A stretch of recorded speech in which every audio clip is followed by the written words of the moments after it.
and doctrine as we collectively again feel that we need to follow.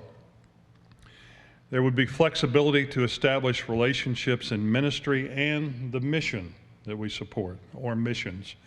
We would determine where our missional work and funds would be directed without any direction from above.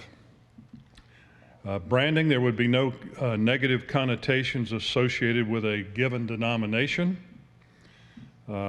which leads to number 7, which we would be more culturally relevant, as denominations mean very little in today's society. If I've heard it once, I've heard it 100 times. People that, I just go to church. I don't want to be part of any denomination. There'd be a greater ability to change or adapt in a rapidly changing world. We've talked about that quite a bit in our sermons of late, about how changing our world is and how difficult it is. This would allow us to own our own property and control our assets. And it also gives us time to make a long-term decision about what, if any, affiliation that we might be directed to be a part of. On the con side of being independent,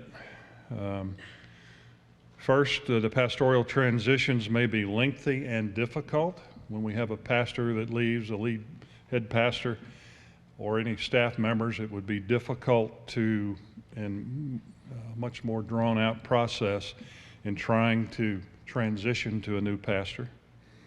Item number 2, close association with a lead pastor, which might result in a decreased effectiveness and or longevity of the congregation following a pastoral transition. Essentially, if you've grown attached to a lead pastor and they leave, it's going to take you a long time to feel as close to a new pastor, or B, for the whole membership to rally around that pastor, if you will. A lack of accountability for both pastors and congregation, which kind of leads to number 4 in my mind, the doctrinal insecurity, a tendency of independent churches to drift theologically. Even though we may have a set doctrine that we follow as a congregation, when a new pastor comes in, they may have different interests or attitudes or whatever, and that would tend to kind of allow our congregation to drift as far as what we believe and how we respond. There'd be no established bylaws, structural guidelines, or ordination procedures in item number 5. Basically, we would have to start from scratch. We'd have to build a lot of issues, legal issues, personnel directives, things of that nature. We'd be left with nothing and have to build from the ground up. Disaffiliation costs, currently it's estimated our disaffiliation cost would be $804,000. An additional cost to fulfill legal requirements of being an independent church. There's a lot of responsibility you can't draw on from the denomination support and help that you would have in terms of trying to make sure you've got all your I's dotted and T's crossed. Number 7 may be viewed as anti-LGBTQ because we would be leaving the United Methodist Church. Ministry and mission partnerships may be short-lived due to personnel or pastoral changes. Again, as new people come in, new staff members and new pastoral staff, they may have different interests or directives, and we may see, if we go independent, some of the changes in some of those programs and missions that we have supported over the many, many years, such as the Mexico, Central America, Haiti, African missions that we have supported over these years. It would be difficult, item number 9, difficult to respond to national or global emergencies. Essentially, there would be no LHUMC support if we go independent. And most importantly, I think number 10, this conflicts with our Wesleyan heritage of connectionalism. It would require us to leave the United Methodist Church. I'm not a real deep scholar when it comes to the UMC, but I do know that we have a sense of connectionalism there amongst the different churches that we're a part of through the United Methodist Church, and we would lose that benefit, if you will.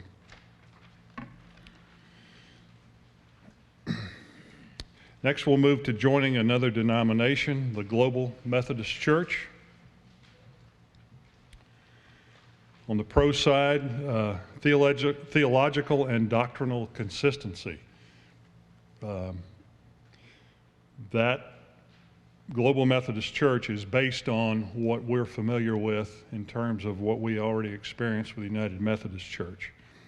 Worldwide branding, people would know us being a part of that body. Connection with other like-minded churches. We're already familiar with a lot of these other churches that are part of the current United Methodist Church, some of whom have decided to join the Global Methodist Church. So we would know a lot of those people, a lot of those organizations. There'd be a great deal of familiarity amongst them. And importantly to note on this particular item, including many from the Alabama-West Florida Conference, a number of churches in our conference that we're a member of have already left United Methodist Church, have voted to go global. So we would know, we would still have a lot of those connections, familiarity again with different players and people that are involved in that effort. Pastoral staff and congregational support, including structure and procedures. Having been in government entities for a number of years, I know how important it is to have that benefit of calling on others that have been through the same walk you're going through. The benefit of their support cannot be underestimated. The structure that we can draw from, the procedures, as I mentioned earlier, under independent, we'd have to start from scratch. With the benefit of the Global Methodist Church, we would not have to do that. They've already got procedures and policies and doctrine in place that we can draw from. One of the pros, item number 5, it's mission driven with a local church emphasis, less bureaucracy than the United Methodist Church. I think that pretty well explains itself. The idea that we would have more emphasis from the bottom up instead of from the top down. Reduced apportionments, item number 6, no trust clause on property and no financial penalty for leaving, which is important. Right now, if we were to vote to leave the United Methodist Church, we would have to pay, I won't call it a penalty of sorts, but basically a number of fees in order to do that. Opportunity to shape the denomination from the ground up versus top down. Again, we would be in on the ground floor helping to define and direct and have input and emphasis on how the Global Methodist Church is in fact formed and proceeds. Number 8, systematic accountability for churches, pastors, and bishops, to include involuntary church disaffiliation for violation of doctrinal standards. There are no guaranteed appointments for pastors and term limits for bishops. Again, there's a lot more accountability built into the Global Methodist Church than what we're experiencing now. Churches, pastors, and bishops are not given a guarantee of membership unless you kind of get along with the rest of the group and agree with their doctrinal standards. Right now, if there's a pastor at a particular church and he or she is deemed ineffective in their mission or their ministry, they're pretty much locked into where they are right now until they're reappointed by the bishop. obviously you can see the shortfall in that. We're happy with our pastor, I believe. So we're safe in that regard. There's term limits for the bishops. I think that's important. We've looked at some of the issues within the United Methodist Church as it currently exists, and some of the bishops have lifetime appointment, I believe, and so there's no accountability for some of those folks that serve in that capacity. Number 9, pastoral succession, more congregational input with denominational support, multiple paths to ordination. I didn't realize this, but there's within the United Methodist Church, it's a very specific format that one must follow in order to be ordained. With the Global Methodist Church, there are more than one path that someone can follow in terms of education, service, and that sort of thing. Again, more congregational input, but getting support from the denomination is also an important factor. We would have a lot to say about who, if Craig should leave or Terry should leave, we would have a lot more input as far as who the denomination would provide us with in terms of a successor. Number 10, continuity with the past, but shaped for the present and future, not UMC 2.0. I think that point is that we would learn from the benefit of the past, some of the issues that the United Methodist Church has dealt with. We would be better fit and able to handle with the support and the guidance from the Global Methodist Church than what we've seen in the past. On the con side of joining the Global Methodist Church, there would be less autonomy than being an independent church. I think that goes without saying. There would be disaffiliation costs if we were to leave the UMC and go with the Global Methodist Church. Apportionment costs would be capped at 5% for the annual conference and 1.5% for general church ministries. Number 4, uncertainty because the denomination has no history or proven track record. It's a new denomination. Number 5,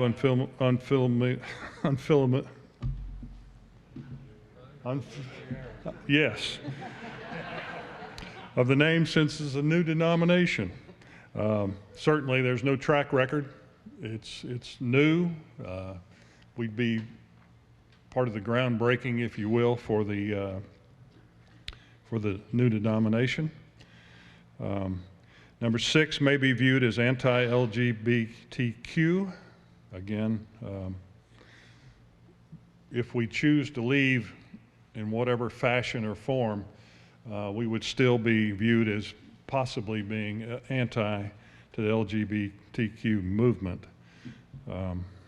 We addressed that last time, and again, on that point, our committee, some of the members have family members who are members or believers in an alternative lifestyle, and so we were trying to be very sensitive to that point, and everything we did and said was, I don't feel, had anything to do with being in a negative connotation towards that lifestyle. Number 7 may raise questions about, quote, why are you no longer UMC? Again, no matter what we do, if we do choose to disaffiliate, that would always be a question that we would have to be faced with. Number 9 forces us to make a decision now rather than wait and see what happens in the UMC. Again, last town hall meeting, we talked about the pros and cons of leaving the UMC and what that would entail. So again, that's kind of a given, number 8, as to what we would be faced with. So I'm through with my presentation. I'll now turn it over to Pastor Craig, who is anxiously awaiting to address your questions and concerns. Let me make just kind of set the stage and remind you of where we've been over these different informational meetings and the last town hall. That we've said throughout this discernment process that we have several kind of key critical junctures. The first one is do we want to stay United Methodist or do we want to leave the United Methodist denomination? That's decision number one. If we decide to stay United Methodist, then that's the end of it. We will proceed as we have been doing. If we decide to leave the United Methodist Church, then we said there's two other options, being independent or joining a denomination. That's the purpose of this meeting. We're trying to show that. Now, I do want to point out that when we got to joining another denomination, we've only listed one option, which is the Global Methodist Church, and that's why I'm speaking on behalf of this group, but also personally, that we believe is the only viable option for another denomination. Here's the reasoning. That we feel strongly that our theology, our doctrine as a church is Wesleyan and Methodist. So that we want to be a part of a Wesleyan Methodist denomination, that eliminates what, 95% of the denominations in America, okay? We don't feel like God is leading us to be a Baptist church or an Episcopalian, etc. Y'all follow that? Now, so within the Methodist family of churches, there's some limited options, and especially in our part of the country. And so I'll give a couple examples. We talked about Free Methodist is an option, okay? A large church in Montgomery, the Fraser Church, left the denomination, United Methodist, and became Free Methodist. They're only the second Free Methodist church in Alabama. There's now only 2 Free Methodist churches. I don't know if there are any in Florida. I don't know of any, certainly in our area.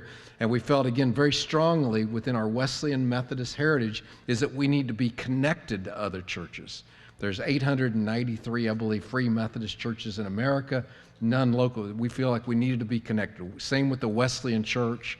Also, those other churches, Wesleyan, Free Methodist, Nazarene, all within the kind of Methodist family, all have trust clauses, meaning that the property that you own is in trust for the denomination. And our feeling was that was part of United Methodism that we're not sure we like that part of it. So that leaves Global Methodist. I just want to say real quickly, we've talked about that before. Global Methodist launched on May 1st of 2022. And if you want to, probably should have put this on the handout, but if you want to it's real easy. globalmethodist.org. You can find out everything you need to know about the Global Methodist Church. They already have a transitional book of doctrine and discipline. The church has formally been launched, but there's not been a convening conference. And so when we said things like we could be an opportunity to shape the denomination, if we went with the Global Methodist Church, we would be invited to that convening conference probably somewhere in the next 18 months that would really shape the denomination from the ground up. Okay? With that, I just want to go over real quickly before we get to your questions and comments. The timeline, as your pastor, can't overemphasize the first one. We've dedicated 40 days for prayer and fasting. I just would ask you to please do that. Be praying for our church in every regard. The next meeting that we will have as a congregation will be on Thursday, November 17th, and that'll be a town hall meeting that has been mandated by our annual conference by any churches considering disaffiliation. Okay? Anyone who is in the discernment process, our district superintendent, Gene Tippett, will be here to run that town hall. And I did attend a town hall that she led at a nearby church, and so I think I'm familiar with what it's going to look like. She is going to talk, I'll just let you know, she's going to talk primarily about the process. There's going to be 2 emphases. One is she's going to give us the reasons why she believes it would be advantageous for us to stay United Methodist, and if we choose not to do that, what the process looks like. And all I will say is that's about a month away. I hope you will come. I hope you'll participate in it. I would only ask you as your pastor that as much as possible we keep the questions and the comments to the process, okay? Borrowing, I like Seinfeld, so borrowing an old Seinfeld thing, there was a fake holiday called Festivus, And one of the virtues of Festivus is the airing of grievances. I do not believe that this meeting with the district superintendent is a time for the airing of grievances. All the things we don't like about the United Methodist Church, or all the things you don't like about your pastors included, okay? Or the way things are going. Y'all with me?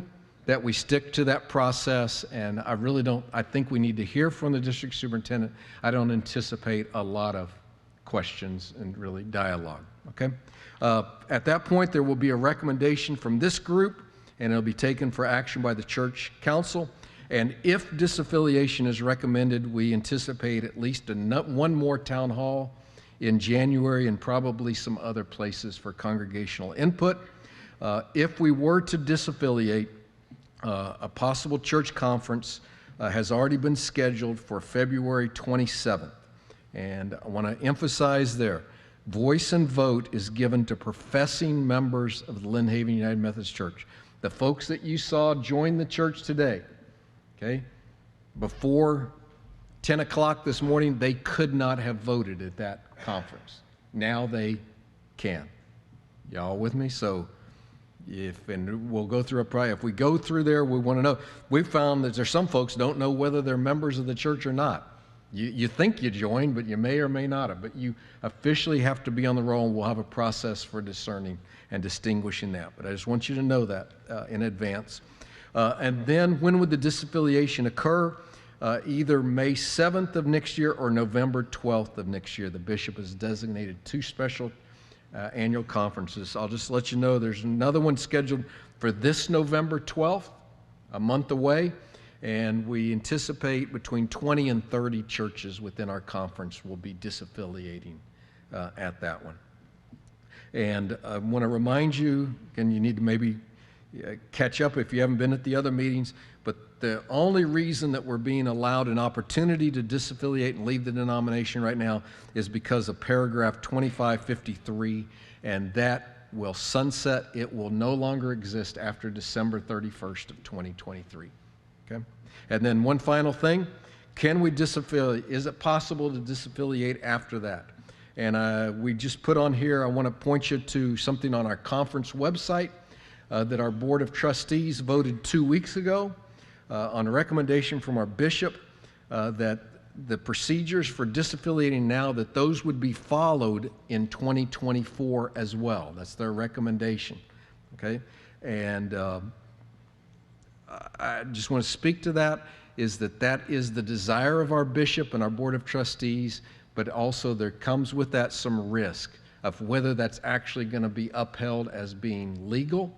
And also in May of 2024, there's going to be a general conference held where there could be action taken that would expressly prohibit that from being done. I don't know if you're all following, there's probably going to be questions about that. What we're saying is our conference has said we want to give people the opportunity to continue to get out if things change in the church.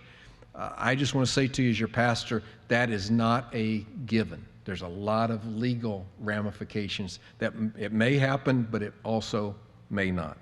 Okay?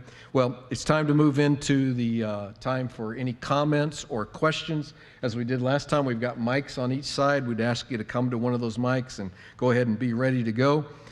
Coming on the heels of a message today, be kind, tenderhearted, forgiving one another. Okay, we can do that. Say that jokingly, but that's who we want to be, right? That's who we are in Christ Jesus. We're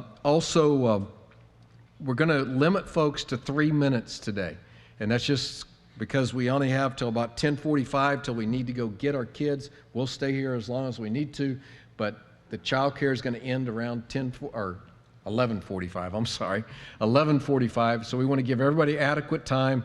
And we talked about this, but at annual conference, there's a 2-minute limit to anyone making a speech or asking a question. We're going to give you 50% more time, but it allows everybody an opportunity to speak. So there will be a timer, 3 minutes.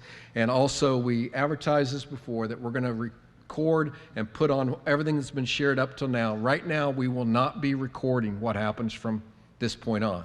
And the reason for that is we feel like in this room, what goes on in here needs to stay in here. That this is the Lynn Haven Church family. And we want to be able to be honest with each other. We want to be able to speak candidly. And we don't want any of that out in a place where we can't control it. And once it's on the internet, anybody has access to it. And so hope you understand that, but that's the way it is going to be.